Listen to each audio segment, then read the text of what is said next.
Welcome to the Planet Storytime podcast, where we use the power of our imaginations to create the pictures in our minds for some of the best stories ever told.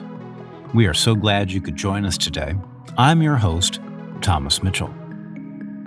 Our story today is The Crow and the Beetle by TM Ganim. It tells us a lot about how hard it can be to make it through tough moments in our lives, and how important it is to do our very best to try and treat each other kindly. Now, if you can, take a deep breath in and hold it. And let it out. Now, we're ready for today's story. Remember to use your imagination to see the pictures in your head as you listen to the story. I hope you enjoy it. The Crow and the Beetle by TM Ganim. In a thick and thriving wood, abound with creatures of all variety, lived a certain crow and beetle with a rather peculiar relationship. If it were up to the crow, there wouldn't be any relationship at all, except for that of dinner and diner. The beetle would be the dinner, and the crow would be the diner. If it were up to the beetle, there wouldn't be any relationship at all either, other than, "Hello there, very well, and have a good day." But you see, the crow had a special taste for beetle creatures, and so desired to have this particular beetle for either breakfast, lunch, or dinner. Not that the crow couldn't find other beetles for its dining needs, but this particular beetle posed a rather remarkable challenge. You see, this beetle was of a certain splendid cleverness that made it quite difficult to be taken for food. No, it was not just another beetle. This beetle was an ever-evolving riddle, and one the crow was determined to solve. But before any of this riddle business started, things were much simpler.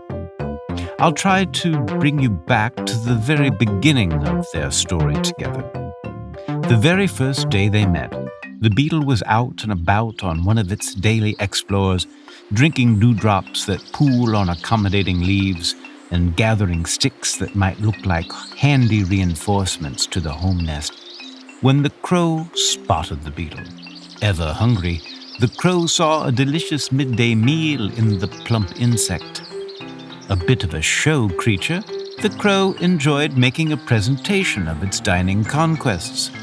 The crow swept in, wings in full swoop and flutter, creating a gust that rose the wee beetle off its front 4 feet, the final 2 clutching at the floor. "Good day," said the crow. "That is, good day for me, for I shall enjoy a juicy beetle feast. Truly, one of my favorites," the crow uttered grandly with a smug beaky smile, and then paused for the beetle's reaction. The beetle gently blinked while its clever mind tried to devise a plan to avoid being a snack for the presumptuous crow. "Oh, well, that will be just fine," said the beetle agreeably. "Indeed, I feel so much better now that I would say most, of my terrible sickness has left my body," it said as gently as it did slowly.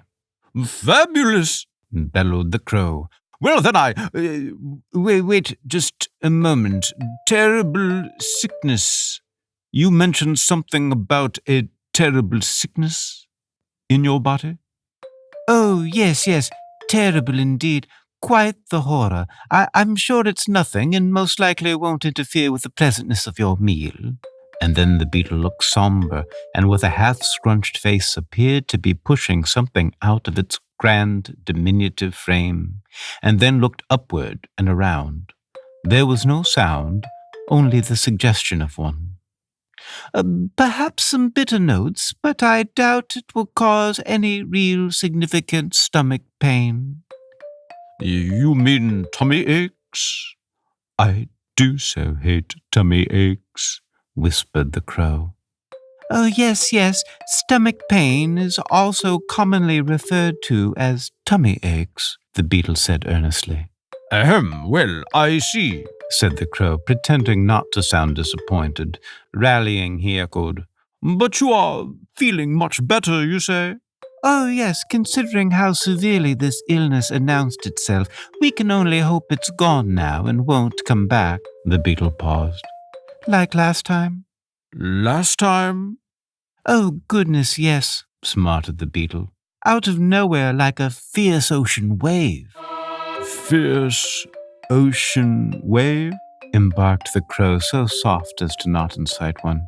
But what is life if not to engage some risk? Lit the beetle. Risk, indeed, mounted the crow.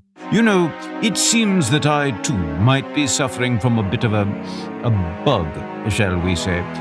While I would happily devour you effortlessly at this moment, I'm thinking the better of it. How's about a rain check? Oh, well, suit yourself, supported the beetle. When you are feeling presently well, simply come calling, and hopefully the hawks won't be sailing around looking for their next meal as well. Hawks? Caught the crow. Such a number of them that do so enjoy this part of the wood, but as danger may be everywhere, we might as well go about our business just the same, and don't you agree? Yes, quite, managed the crow, feeling suddenly so tired in defeat and desperate for a shift, it took to the air before issuing, Until we meet again. Lengthened by the distance as the crow sifted away through the moist, sun-baked air back to its easy nest for a wee contemplation and fast snooze on an empty tongue. Meanwhile, the beetle in a flit jerked back into its nest and, in the way of gathering oneself, bounced its breath down to a slow, steady catch of air and took to gazing at itself in a wee mirror made of a piece of broken, clear soda bottle. It is very unbecoming of one to lie, the beetle scolded itself, holding its eyes in a cold stare. Indeed, the beetle was not feeling ill at all, and there were no more hawks in this part of the wood than anywhere else. And then the beetle reminded itself that it was also unbecoming to scold oneself. That crow was going to eat me. It would definitely have been unbecoming to be eaten and digested. Though reckoning further, the beetle swung again. Though to lie is to foul against nature, and if scolding oneself fouls also, I should at least attempt to make good on things. But how? The beetle tapped its pincers, thinking. That crow, how obnoxiously proud. But of course, who can begrudge a spot of hunger? And we all have our favorite flavors, the beetle empathized. I wouldn't doubt beetle being among the best, the beetle conceded humbly. And there's no doubt that the crow's hunger shall return. And then suddenly the beetle erupted. I have just the thing. Like a charge of lightning, it darted to its backyard where, lining the perimeter, was literally a self-made fence about which the beetle's own discarded shells, shed for its entire life, lay in consecutive order adjacent to one another, forming its own private barrier, circumambulating the wee property. The strong desire to right the wrong of falsehood allowed the beetle to suffer an opening in the enclosure and carefully remove one of the shelves, leaving a section open to the wild wood. Eagerly, the beetle shimmied to the stove and applied the oven to an ample swell, and then straightway took to crushing the shell, pestle to mortar. The beetle then reached for jars containing the sweets of maple sap and persimmon, the sour of crabapples and marjoram, and the bitters of walnut and sycamore bark, and mixed the bunch into a potent mass upon which it poured the thick cream of milkweed stock, and stirred it to a puffy quaff, and then transported the batch to a baking tin and added it to the oven, judging the time for 3 whippoorwill calls. The beetle waited for a spell as the forest considered the evening, and waited, and then it heard the distant happy call.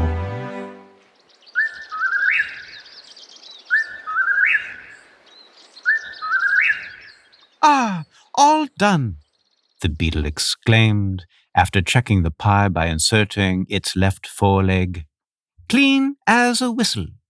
The beetle carefully removed the piping hot confection and set it on the edge of the stovetop to cool. Has the crow ever sampled beetle shell pie before? The beetle wondered. The beetle quickly packed up the sweet and savory pie and fastened it to the traveling harness and then the harness to its regal body and followed its extraordinary sense of smell to the crow's roost. Upon arriving, the beetle observed the crow staring blankly through a rhomboid crevice in the hearty sticks of the nest, as if pondering the absurdity of life, until the drag of the beetle's approaching feet startled the crow's head back to face the beetle, whose smile and outstretched legs presented beetle shell pie. The crow jumped upright and towered over the gracious beetle, who confidently ordered the crow to sit down, please, and won't you? The crow, miffed by such presumption, screeched, Beetle, the nerve to find me at my branch and command me in my nest. Ah, quite, the same as you did me, quite, the beetle observed. Stammered the crow. And to you I bring food, whereas you would, take me as food? Isn't that right? The crow found no words with which to respond. No matter to speak of it. We all do what we must to survive, but wouldn't it be so much better if we were to do so kindly? Yes? Anywho, that is why I'm here today, actually. I'm trying to survive the kindest way I can, the beetle said, attempting to sound pleasant, and cleared its wee throat and rescued, Shall you some beetle shell pie? Made from my own shell 3 springs ago. I'm sure you'll enjoy it. There was a long pause before the crow could speak. Oh, my, dripped the crow slowly, realizing what was happening. So terribly kind. The crow's eyes moistened as its elegant beaks delicately clasped the pie tin and gently transferred it to the table. Please, have some, encouraged the beetle. The crow was still in the way of one collecting oneself and paused further. Won't you join me? Requested the crow hopefully. Oh, no, thank you, said the beetle gently. I must never get too full of myself. It is all for you. I realize you would prefer to have the whole of me, but I am simply not quite that generous of a soul. Oh, dear me, the crow interrupted. I believe you are quite generous indeed, and snatched a morsel of the pie with its long beak. Fabulous, issued the crow, tilting its noble head from side to side, and continued, Perhaps not quite so fabulous as dining real flesh. There's something about the juicy parts. The crow went on perhaps too liberally, and upon realizing this, pinched its stout tongue tween the tips of its beak to suspend yet another word. Seeing the look in the crow's eye, the beetle determined its work there was done, and started to sashay to the edge of the branch and offered farewell. Until next time, the beetle called, firming up its harness and scuttling away. Until next. But before the crow could utter full reciprocity, it saw the wee beetle suddenly descended upon by an ornery robin, who nipped the whirlwinded beetle tween its beaky clasps and began to lift off, when the indignant crow instinctively slapped the air vigorously with its lengthy wings and called a mighty shriek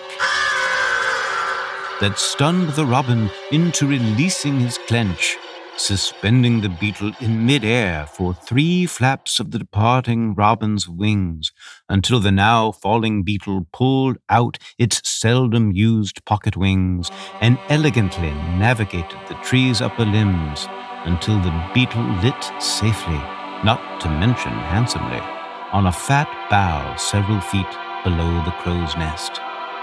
The crow looked down at the beetle. The beetle stared up at the crow. The crow and the beetle held stare in a shared knowing that theirs was a strange yet special relationship. The beetle tipped its pincers at the crow and began to descend the tree back to its home in the inner nook of the forest. Until next time, called the crow, watching what would have been such a delicious meal simply walk away. The crow thought that despite the beetle's kindness, and despite the crow's own brand of heroism, the crow still wasn't convinced it could repeat such restraint upon their next encounter. And I shall cross that bridge when I come to it. The crow consoled itself and began feasting upon the beetle shell pie with great delight, with both the crow and the beetle living to see another day.